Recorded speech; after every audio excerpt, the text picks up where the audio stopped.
किस्मत पलट देने वाली कहानी। आलस्य वह जंजीर है जो इंसान को गरीबी से बांध देती है, और परिश्रम वह चाबी है जो भाग्य का ताला खोल देती है।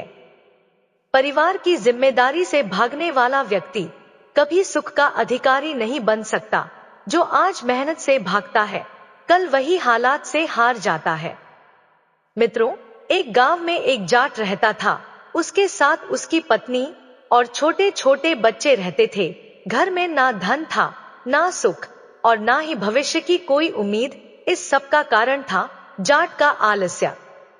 वह ना खेत में जाता, ना किसी काम को हाथ लगाता, बस दिन भर चारपाई पर पड़ा रहता या इधर उधर की बेकार की बातें करता। उसकी पत्नी जाटनी दिन रात मेहनत करती थी, कभी खेत में काम, कभी घर के काम, कभी दूसरों के यहाँ मजदूरी, पर फिर भी घर की हालत सुधरने का नाम नहीं ले रही थी। हर दिन वह अपने पति को समझाती, डांटती, रोती, कभी गुस्से में कोसती भी, लगता है मैं मरते दम तक भूखी ही रहूंगी, पर जाट पर उसकी बातों का कोई असर नहीं पड़ता। चाहे वह कितना ही थू थू करती रहे, वह बेपरवाह बना रहता। आखिर एक दिन जाटनी का सब्र टूट गया। दिन भर की थकी हुई, पसीने से तर, आंखों में आंसू लिए वह फूट पड़ी। मैं रात दिन काम करके थक गई हूँ, फिर भी तुम्हारी आंखें नहीं खुलती। कम से कम बच्चों की ओर तो देखो, उसने कांपती आवाज में कहा। बताओ, आगे जाकर इन्हें किस चीज की जरूरत नहीं पड़ेगी? रोटी, कपड़ा, इस्त। मेरा तो जैसे तैसे चल जाएगा, पर क्या बच्चों को भी इसी तरह तड़पना पड़ेगा? फिर दर्द और गुस्से में उसने ऐसा वाक्य कह दिया जिसे सुनकर पत्थर दिल भी कांप जाए। या तो बच्चों को कुएं में पटक दो, या फिर मेरा गला घोंट दो, ताकि मैं इनकी यह हालत देख ना सकूं। वह रोते हुए बोली, फिर जो जी में आए वह करना। अगर रात दिन खटना ही था तो ब्याह करने की क्या जरूरत थी? हमने क्या कसूर किया है जो तुम हमें ऐसी सजा दे रहे हो? मित्रों, पत्नी की गालियां नहीं, उसका दर्द आदमी को बदलता है। जो समय रहते जिम्मेदारी समझ ले, वही अपने परिवार का भाग्य बदल सकता है। आलस्य सबसे बड़ा दुश्मन है और मेहनत सबसे बड़ा वरदान। जाट चारपाई पर पड़ा पड़ा यह सब सुनता रहा। धीरे से बेपरवाही में उसने उत्तर दिया, मजदूरी तो मैं मरकर भी नहीं करूंगा, और जमीन मेरे पास है नहीं, तो बताओ हल कहाँ चलाऊं? यह सुनते ही जाटनी का क्रोध और भड़क उठा। वह तैश में आकर बोली, 2 साल से बैल खड़े खड़े कमजोर हो रहे हैं, तुम्हें जरा भी ख्याल है? अगर मैं गाय बैलों की देखभाल ना करूं तो तुम्हारी सारी अकड़ पल में निकल जाए। उसने धमकी देते हुए कहा, मुझसे अब और नहीं सहा जाता। भले ही श्मशान जोतो, पर जोतो जरूर, किया हुआ काम कभी बेकार नहीं जाता। जाट चुप रहा, पर उसके मन में हलचल मच गई। वह सोचने लगा, अब तो बात हद से आगे बढ़ गई है। अगर कुछ नहीं किया तो इसके तेवर और बदल जाएंगे। उस रात पहली बार उसे नींद ढंग से नहीं आई। अगली सुबह सवेरे जाट के उठने से पहले ही जाटनी उठ चुकी थी। वह एक कटोरी में दही और 4 चने की रोटियां लेकर आई। स्वर अब गुस्से का नहीं, बल्कि मजबूरी का था। वह बोली, लो, कुछ खा पी लो और ठंडे ठंडे काम पर निकल जाओ। धूप चढ़ने पर गर्मी सहन नहीं होगी।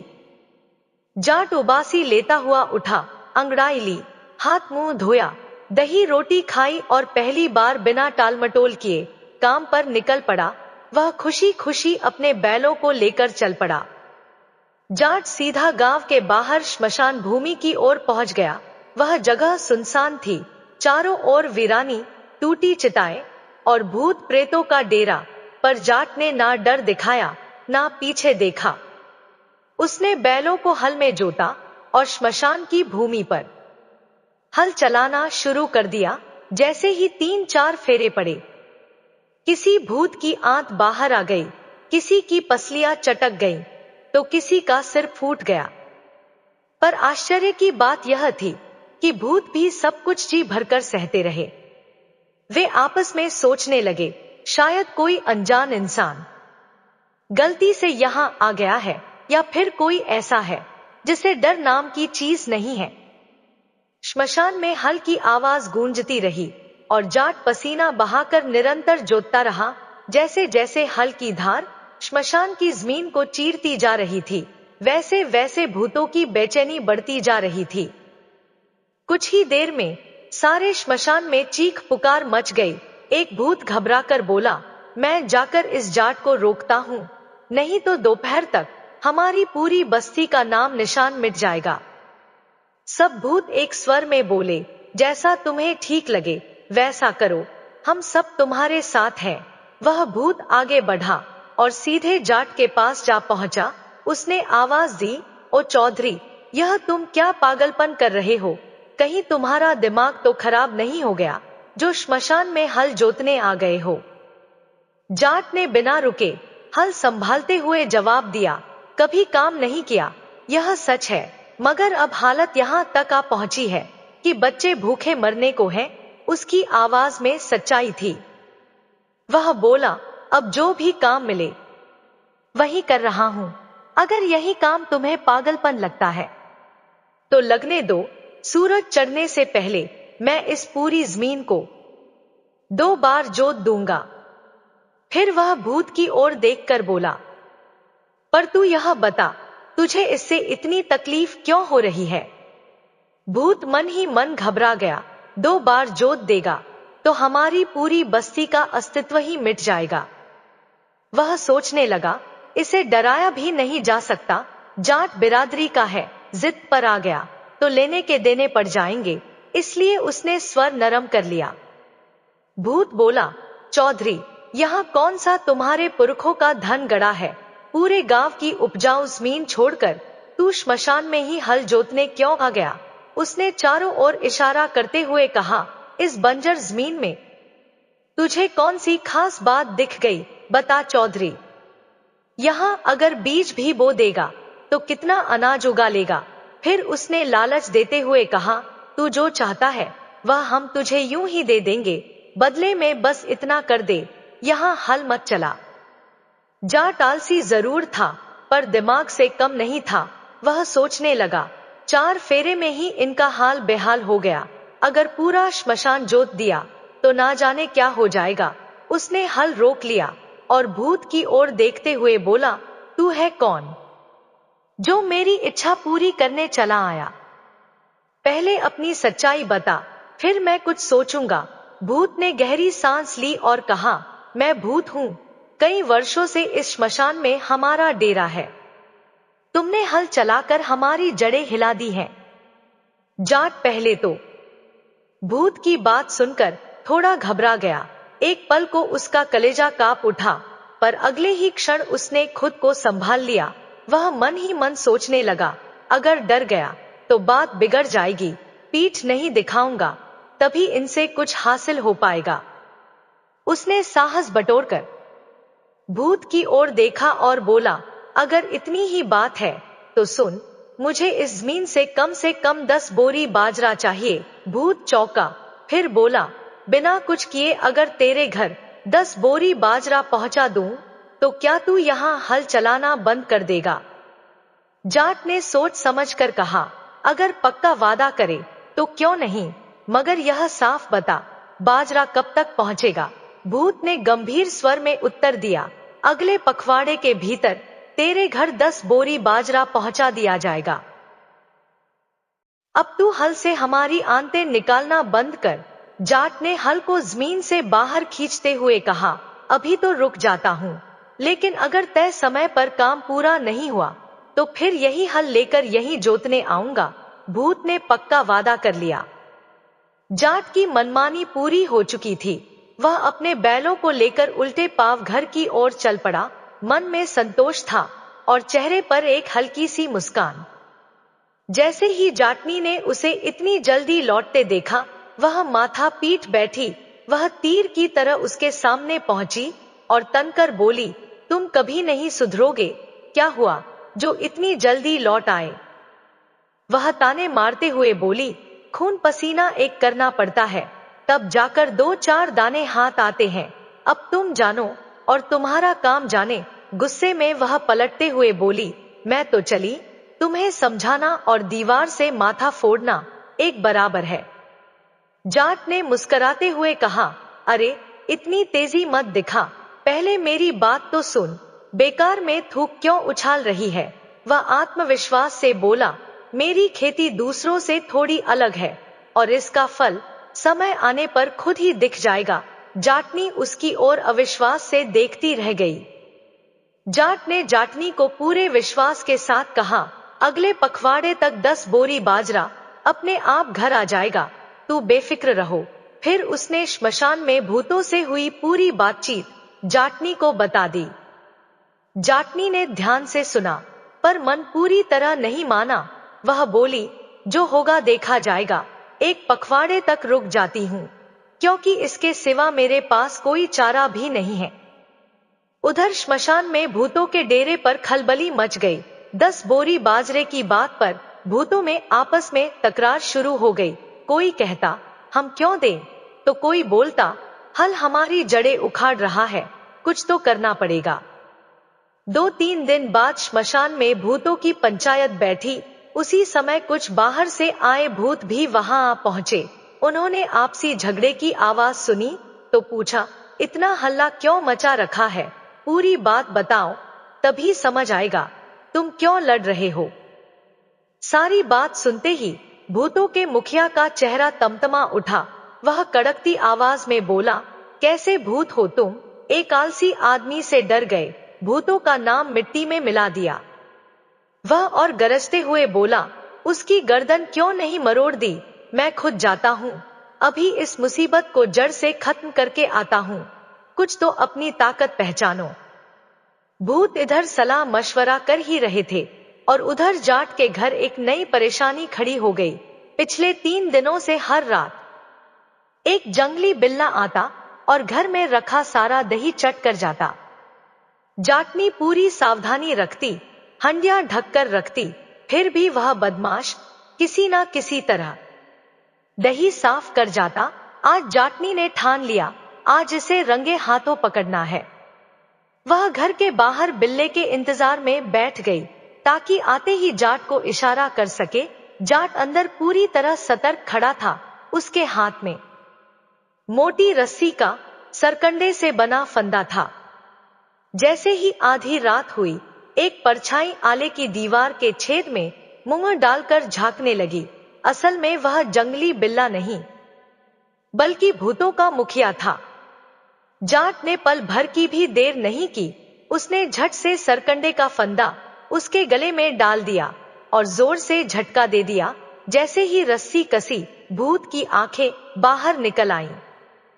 वह जोर जोर से चिल्लाने लगा, अरे चौधरी, यह क्या कर रहे हो, मैं तो भूत हूँ और तेरे ही काम से आया हूँ।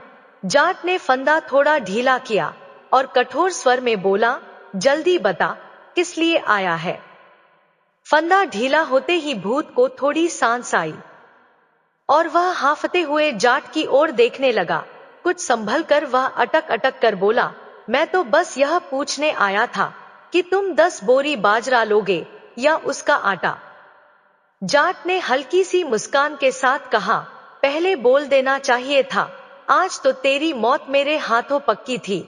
फिर उसने सख्त लहजे में जोड़ा, बाहर से आवाज दे देता तो क्या बिगड़ जाता तेरा। इतना कहकर जाट कुछ पल सोचने लगा, फिर बोला, बाजरे का आटा 2-4 दिन में खट्टा हो जाता है, तू ऐसा कर, सारा बाजरा ही मेरे घर रख जाना।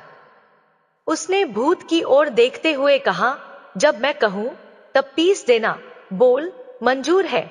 इतना कहते हुए जाट ने फंदा फिर थोड़ा कस दिया। भूत कांप उठा, डर के मारे उसकी आवाज कांप रही थी। हाँ चौधरी, मंजूर है, इसमें हमारा क्या जाता है, मैं तो बस यही पूछने आया था। जाट ने फंदा खोल दिया। बस फिर क्या था, भूत ने सिर पर पांव रखे और जान बचाकर भागा। उधर श्मशान में सारी भूत बिरादरी उसकी राह देख रही थी। जैसे ही भूतों का मुखिया लौटा, सब एक साथ बोल पड़े, क्या हुआ, बाजरे से पल्ला छुड़ा लिया। मुखिया ने सिर झुका लिया और भारी स्वर में बोला, नहीं, बल्कि एक और मुसीबत मोल ले आया हूं। सब चौंक पड़े। मुखिया बोला, बाजरा तो देना ही है, ऊपर से जब चौधरी कहेगा उतना बाजरा रोज पीस कर भी देना होगा। यह सुनते ही भूतों के चेहरे उतर गए। श्मशान में सन्नाटा छा गया। उसी सन्नाटे को चीरते हुए एक हट्टा कट्टा भूत पंच आगे बढ़ा और बोला, अरे वाह, कैसी हिम्मत है उस आदमी की। तुम सब तो भूतों के नाम पर कलंक हो। वह सबकी ओर घूरते हुए बोला, अगर ऐसे ही उस चौधरी के दास बनते रहे तो हमारा जीना मुश्किल हो जाएगा। उसने सीना फुलाकर कहा, मैं खुद जाता हूं और इस मुसीबत का जड़ से खात्मा करके आता हूं। चौधरी को मच्छर की तरह मसल कर रख दूंगा, फिर तुम सब कहना। इतना कहते ही वह हवा की गति से जाट के घर की ओर उड़ चला। उधर जाट अब पूरी तरह सतर्क था। वह फिर से जंगली बिल्ले को पकड़ने के बहाने उसी तरह आले के पास सरकंडे का फंदा लिए तैयार खड़ा था। जैसे ही उस भूत पंच ने आले में से सिर निकाला, सरकंडा झट से उसके गले में पड़ गया। जाट ने जोर से झटका दिया। रस्सी कसते ही भूत की आंखें बाहर उभर आईं। वह तड़पते हुए चिल्लाया, अरे चौधरी, यह क्या कर रहे हो? मैं भूतों के डेरे से तेरे भले के लिए आया हूं। इतना सुनते ही जाट ने फंदा थोड़ा ढीला कर दिया। भूत पीपल के पत्ते की तरह कांप रहा था। हांफते हुए वह बोला, मैं तो बस यह पूछने आया था कि अगर हम बाजरे की रोटी बनाकर देने लगे तो तुम्हें कैसा लगेगा? वह जल्दी से बोला, इसी बात की तुम्हारी अनुमति लेने आया था। जाट ने ठहाका लगाया और बोला, इसमें मुझसे पूछने वाली क्या बात है? यह तो और भी अच्छा रहेगा। वह मुस्कुराते हुए बोला, मेरी घरवाली की आंखें फूटने से बच जाएंगी। फिर उसने सख्ती से कहा, अब यह बेकार की पूछताछ छोड़ो और अपना वचन निभाओ। इतना कहकर जाट ने फिर सरकंडे को कसने के लिए हाथ बढ़ाया। भूत ने घबराकर दोनों हाथ जोड़ लिए। जैसे तैसे फंदा छूटा तो वह भूत दोहरा हो गया। वह हाफता कापता किसी तरह श्मशान पहुंचा। वहां पहुंचते ही उसकी आंखों के आगे अंधेरा छा गया और वह वहीं बेहोश होकर जमीन पर गिर पड़ा। श्मशान में भूतों का सारा गर्व चूर चूर हो चुका था। थोड़ी देर बाद जब वह भूत पंच होश में आया तो दर्द और डर से कराहते हुए बड़बड़ाने लगा, यह आदमी है या कोई जंजीर? मैं तो रोटियां बनाने की बला भी अपने सिर पर ले आया हूं। उसकी हालत देखकर श्मशान में बैठे भूतों के सबसे बड़े मुखिया का गुस्सा भड़क उठा। वह गरजते हुए बोला, तुम लोगों ने भूतों की इज्जत मिट्टी में मिला दी है। 2 बार तो नाक कटवा चुके हो। उसकी आंखें लाल हो गईं। अब लगता है मुझे ही जाना पड़ेगा। मैं भी देखूं उस आदमी की ताकत क्या है। अगर एक मामूली इंसान हमें ऐसा डरा दे तो कल को मक्खी भी हमसे नहीं डरेगी। श्मशान के दूसरे भूत घबराकर बोले, आप क्यों तकलीफ करते हैं मुखिया? हम भुगत लेंगे। कहीं आप और कोई बला सिर पर ना ले आए। यह सुनकर मुखिया और भड़क गया। वह गरज कर बोला, तुम और मैं अलग नहीं है। यह पूरी बिरादरी का सवाल है। इससे हम सबकी आंखें नीची हो रही है। उसने निर्णय सुनाया, मैं अभी जाता हूं, हाथों हाथ फैसला करके लौटूंगा। इतना कहकर वह तीर की तरह जाट के घर की ओर उड़ चला। उधर जाट ने भी उस दिन ठान लिया था, आज तो बिल्ले का बंदोबस्त करके ही रहूंगा, चाहे सारी रात जागनी पड़े। वह आले के पास सरकंडे का फंदा लिए पूरी तरह सतर्क खड़ा था। अचानक उसे आले के छेद में कुछ घुसता हुआ दिखाई दिया। जाट मन ही मन बोला, अब आया ऊंट पहाड़ के नीचे। उसने आव देखा ना ताव, झट से फंदा उसके गले में डाल दिया और पूरी ताकत से कस दिया। भूतों का बड़ा मुखिया समझ गया, आज तो मौत पक्की है। वह घबराकर जोर जोर से चिल्लाया, मार डाला। अरे चौधरी, मैं तो तेरे भले के लिए आया हूं, फंदा ढीला कर दे। जाट ने फंदा थोड़ा ढीला किया और खींचते हुए बोला, हर बार यही फायदे की रट, मैं तो तंग आ गया हूं। उसने सख्त लहजे में कहा, जल्दी बता, क्या कहने आया है? तेरे बाप को तो अभी पकड़ना बाकी है। भूतों का बड़ा मुखिया कांपता हुआ हाथ जोड़कर रोने लगा, मुझे छोड़ दो चौधरी, मैं तुम्हारे बहुत काम आऊंगा। वह गिड़गिड़ाते हुए बोला, रोज बाजरे की गरम गरम रोटियां और उनका चूरमा, वह भी कई सालों तक। उसने डरती आंखों से पूछा, बोलो, यह सौदा ठीक रहेगा? जाट खामोशी से उसे देखता रहा, मानो अब असली फैसला यही होने वाला हो। भूतों का बड़ा मुखिया बोला, ओ चौधरी, बस आपके हुक्म की देर है। हर साल 10 बोरी बाजरा और हर दिन घी गुड़ का चूरमा आपको मिलता रहेगा। इतना सुनते ही जाट बीच में ही बोल उठा, अरे, तुम भूतों में अक्ल नाम की चीज है या नहीं? वह झल्लाकर बोला, इसमें पूछने वाली भला क्या बात है? तुम क्या सोचते हो, चूरमे के लिए मैं मना कर दूंगा? उसने सख्त स्वर में कहा, अब ये बातें बनाना छोड़ो और अपना काम निपटाओ, वरना ऐसे झटके दूंगा कि 7 जन्म तक याद रखोगे। मुखिया और डर गया। वह हाथ जोड़कर गिड़गिड़ाया, हमें बख्श दीजिए चौधरी, आपके हुक्म की तामील कल से ही शुरू हो जाएगी। उधर श्मशान में सारे भूत एड़ी चोटी का जोर लगाकर अपने बड़े मुखिया का इंतजार कर रहे थे।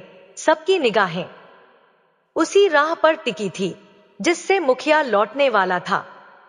भूत आपस में बातें कर रहे थे, आज तो मुखिया जरूर उस चौधरी को ठिकाने लगा कर आएगा। इतनी देर क्यों हो रही है? लगता है आज खुशखबरी मिलने वाली है। इन्हीं चर्चाओं के बीच मुखिया वहां पहुंच गया, पर उसके चेहरे का रंग उड़ा हुआ था, आंखें झुकी हुई थी। वह कुछ बोला नहीं, बस सिर पर हाथ रखकर जमीन पर बैठ गया। मुखिया की हालत देखकर सारे भूत समझ गए, लगता है यह भी कोई नई बला सिर पर ले आया है। किसी ने हिम्मत करके कुछ नहीं पूछा। कुछ देर तक श्मशान में सन्नाटा पसरा रहा। फिर मुखिया ने खुद ही भारी आवाज में कहा, वो आदमी है या खुद यमराज? उसने लंबी सांस लेकर कहा, आने वाले हर साल 10 बोरी बाजरा और हर रोज घी गुड़ का चूरमा देने का वादा करके ही छूटा हूं। वह सिर झुकाकर बोला, जान बची तो लाखों पाए। अब भाइयों, वादा कर आए हैं, जैसे तैसे पूरा करना ही पड़ेगा। भूतों के मुखिया की बात सुनकर श्मशान में बैठे सभी भूत एक दूसरे का मुंह ताकने लगे। किसी ने भारी सांस ली तो किसी ने सिर खुजाया। आखिर एक भूत बोला, अब तो वादा कर आए हो मुखिया, चाहे जैसे हो निभाना ही पड़ेगा। मुखिया ने सिर झुकाकर कहा, हाँ भाइयों, अब यही रास्ता बचा है। जान बची तो 100 पाएं। उधर जाट के घर अगली ही सुबह जाट के आंगन में 10 बोरी बाजरा अपने आप आ पहुंचा। जाटनी ने जब यह देखा तो उसकी आंखें फटी की फटी रह गईं। वह हैरानी से बोली, यह सब कहां से आया? जाट ने मुस्कुराकर कहा, मैं बोला था कि मेरी खेती थोड़ी अलग है। उस दिन के बाद हर सुबह घी और गुड़ से बना गरम गरम चूरमा घर में पहुंचने लगा। बच्चों के चेहरे खिल उठे, घर में खुशहाली लौट आई। जाटनी को अब अपने पति पर गुस्सा नहीं, गर्व होने लगा। वह मन ही मन सोचती, जिसे मैं सबसे बड़ा आलसी समझती थी, वही सबसे बड़ा समझदार निकला। अब वह जाट को ताने नहीं देती, बल्कि सम्मान से बात करती। धीरे धीरे पूरे गांव में जाट की चर्चा होने लगी। लोग कहते, यह आदमी खेत में हल नहीं चलाता, फिर भी घर में अनाज की कमी नहीं है। पर किसी को उसकी असली खेती का राज नहीं पता था। मित्रों, हर इंसान की ताकत उसके हाथों में नहीं, उसकी अक्ल में होती है। आलस बुरा है, पर अक्ल अगर साथ हो तो वही आलस भी भाग्य बदल सकता है। जो समय पर सोच लेता है, वही हालात को अपने बस में कर लेता है। मित्रों, यह कहानी आपको कैसी लगी? कमेंट करके जरूर बताइए। वीडियो पसंद आया हो तो लाइक करें, अपने दोस्तों के साथ शेयर करें और ऐसी ही रोचक कहानियों के लिए हमारे चैनल को सब्सक्राइब अवश्य करें। धन्यवाद।